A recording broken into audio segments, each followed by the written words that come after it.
everybody, I'm Jerry, about to check out how good was Prime Batista in WWE. Actually, this video is about Wrestle Fusion.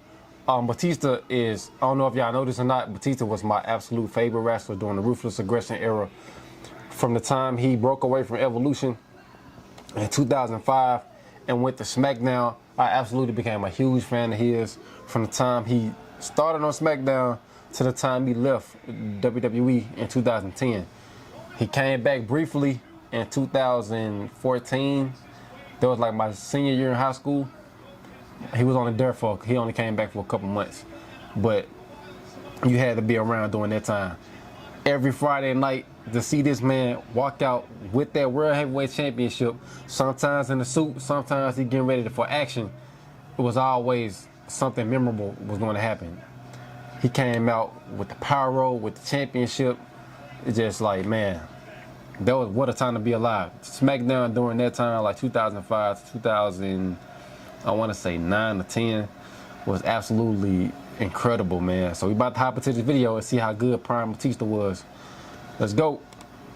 From dominating the blue brand as the World Heavyweight Champion to destroying John Cena in the biggest match of the summer, Batista in his prime was an absolute monster. Absolutely. His feuds against the likes of Triple H, The Undertaker, and Shawn Michaels Edge, were brutal encounters Triple that H, combined raw power with elite John Cena when he fought Batista at SummerSlam that year, combination of look, 2008, and aggression at a time when WWE needed it the most. So how good was Batista in his prime? How does his run compare to other OVW legends like Lesnar, Randy Orton, and John Cena? What made the Animal so compelling during those peak years? Let's take a look back at the incredible 3.5-year run when the Animal was truly unleashed. And I remember the night Batista had to relinquish the world title in 2006. At the beginning of 2005. For almost 2 years, Batista had been the muscle of Evolution. He was loyal, he was obedient, but he was also red hot. And this made the leader of Evolution, Triple H, paranoid. Triple H asked Batista not to enter the Royal Rumble. He claimed that it would be selfish, and instead, Batista should just focus on helping him retain the World Heavyweight Championship. But Batista had other plans. My bad, y'all. I got Clash in Paris on right now. 2005, Batista entered the Royal Rumble and shocked the wrestling world by winning the whole thing. When he eliminated John Cena to punch his ticket to WrestleMania, it proved that he didn't need Evolution's permission to chase his dreams. Triple H spent the next 2 months desperately trying to manipulate Batista into challenging JBL for the WWE Championship instead. A fake limousine attack, psychological games. And I was a kid watching it. I didn't understand it at first. The game tried every trick. I remember the night of the contract signing. But it all backflipped when Batista overheard their plans. Flair plotting against him backstage. The contract it was mostly Triple H. Was the perfect setup. Batista pretended he was going to SmackDown to face JBL. He gave Triple H and Flair the thumbs up before slowly turning it into a thumbs down, signaling his exit from Evolution and challenging his former mentor at WrestleMania. WrestleMania 21 delivered everything fans wanted. Batista versus Triple H for the World Heavyweight Championship in front of over 20,000 screaming fans at Staples Center. The match told a simple but effective story. Student versus teacher, power versus strategy, future versus present. When Batista hit the Batista bomb and pinned Triple H clean in the center of the ring, it felt like the changing of the guard. Batista had officially arrived as a main event star, but Triple H wasn't finished. Their rematch at Backlash proved Batista's victory wasn't a fluke, with the Animal retaining his championship in another hard-fought Triple H never beat Batista when Ric Flair betrayed Batista on Raw to help Triple H set up a Hell in a Cell match at Vengeance, the feud got even more personal. The Hell in a Cell encounter was Batista's crowning achievement. Not only did he retain his World Heavyweight Championship, but he became the first wrestler in WWE history to pin Triple H inside the demonic structure. After months of being treated like Evolution's enforcer, Batista had proven he could out-wrestle, out-fight, and outsmart the game when it mattered most. By June 2005, Batista wasn't just the World Heavyweight Champion. He was the undisputed top star on Raw and one of the most popular wrestlers in the company. The Animal had broken free from his cage, but fate had other plans. The draft. You got drafted to SmackDown. The 2005 draft changed everything for Batista. As the last pick of the lottery, he was drafted to SmackDown and brought the World Heavyweight Championship with him. His surprise appearance to confront JBL immediately established him as the Blue Brand's top dog. JBL thought he could outsmart the Animal through dirty tactics, but Batista proved him wrong at every turn. Their Great American Bash encounter ended in disqualification when Batista used a steel chair, but Batista retained the title. The no-holds-barred rematch at SummerSlam was a massacre, with Batista powering through everything JBL threw at him.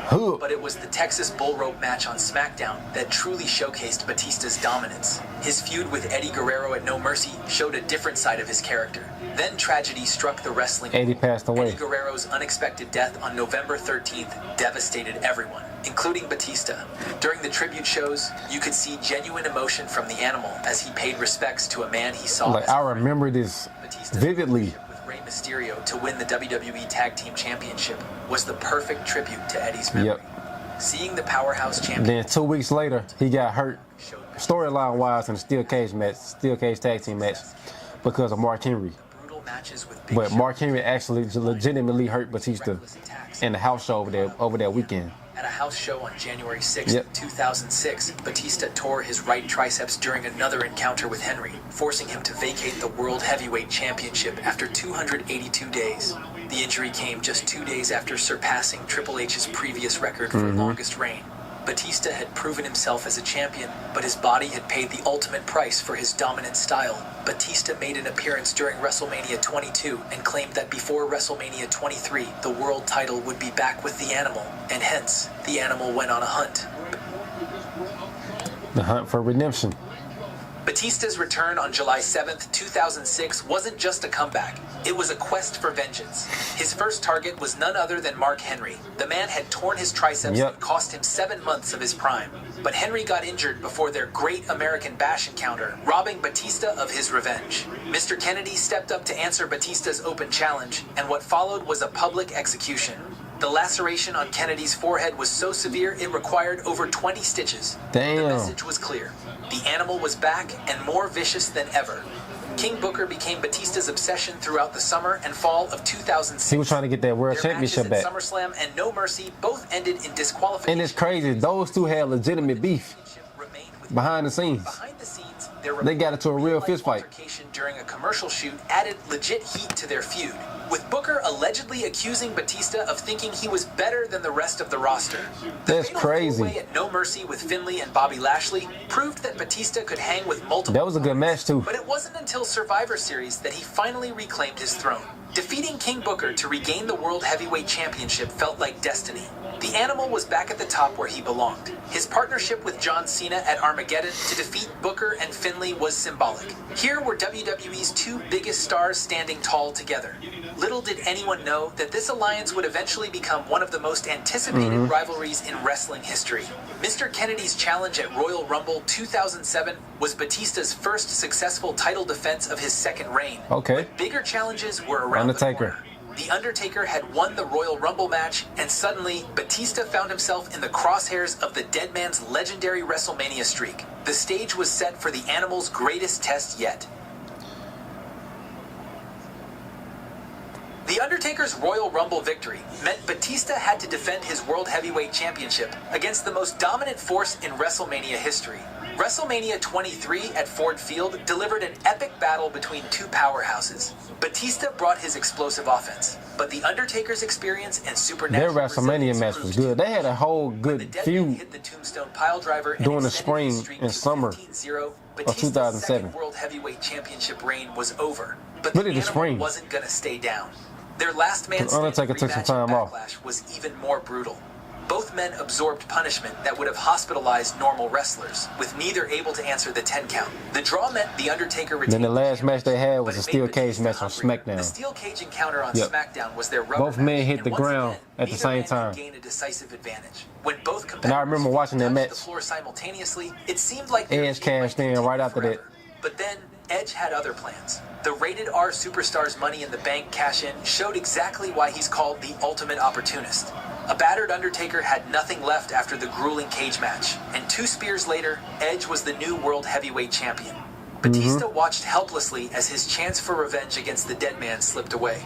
What followed was months of frustration for the Animal. Edge proved to be an elusive champion, using every underhanded tactic imaginable to retain his title. Yeah. Batista's challenges at Judgment Day, One Night Stand, and And didn't Vengeance work. all fell short. with the steel cage and last chance stipulations adding extra stakes to each encounter.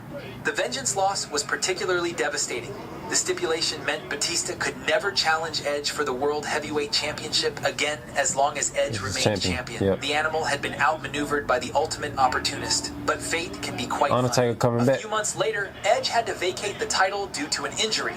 When the Great Oh, yeah, won I the forgot about that. championship in a battle royal after Edge's injury, it opened new opportunities for Batista. Yeah. His triple threat victory at Unforgiven, finally defeating And Holly after 8 that Unforgiven match, that pay-per-view was in Memphis, and I was there, me, my aunt, and my cousin. And I remember watching it. Wanted the big gold. Batista managed to defeat the Dead Man at Cyber Sunday, but at Armageddon, Edge came returned back to win a triple threat match and reclaim the World Heavyweight Championship, ending Batista's third reign. The Animal had experienced the highest highs and lowest lows in just 1 year. Yeah. But little did anyone know, losing the big He gold went to would Raw. launch Batista into the biggest dream match of the summer. After losing the World Heavyweight Championship to Edge at Armageddon, Batista found himself in unfamiliar territory. WrestleMania 24 gave Batista a chance to prove himself against Umaga in an interpromotional match. The I don't victory remember was that. decisive, but what happened later that night would define His mentor got retired when by Shawn Michaels. defeated Ric Flair in that emotional, career-threatening match and forced the Nature He Boy started into the feud with retirement, Shawn after that. Batista was disgusted by what he saw as Michaels' selfishness. The feud with HBK was intensely personal. Batista called out Michaels for being egotistical, for ending the career of a legend just to preserve his own legacy. Their Backlash encounter had Chris Jericho as special guest referee, adding an extra layer of tension. Damn, this set up a feud between Jericho and HBK. And catching Batista with sweet chin music, but the Animal wasn't finished. The stretcher match at One Night Stand was Batista's redemption. This brutal stipulation played to his strengths. When he finally put Michaels on that stretcher and wheeled him across the finish line, the Animal felt like he had avenged his former Evolution mentor. But after the Michaels feud, the Animal would find himself involved in the biggest blockbuster of the summer. John Cena 2008 versus draft brought Batista to Raw and set up the most Batista, anticipated SummerSlam match in years. 2008. Batista versus John Cena. These were Cena actually got hurt two during that biggest match. stars. The two faces of the That was the ruthless first time they ever aggression fought each other. finally colliding after 6 years on separate brands. SummerSlam 2008 delivered the definitive answer to the Cena versus Batista debate. Batista didn't just defeat Cena, he legitimately injured his neck in the process, showing that when the Animal I remember they won the tag titles during that time too. The victory felt like a statement. While Cena was the face of the company, Batista was the alpha predator who could take anyone down when it mattered most. By August 2008, Batista had proven himself against legends, icons, and the company's golden boy. The Animal had reached the peak of his powers, and WWE was his hunting ground. Alright, y'all, great video, man. Let me know down below in the comments on what y'all thought of my reaction to this video. Like, comment, subscribe. But till next time, I'm out. Peace.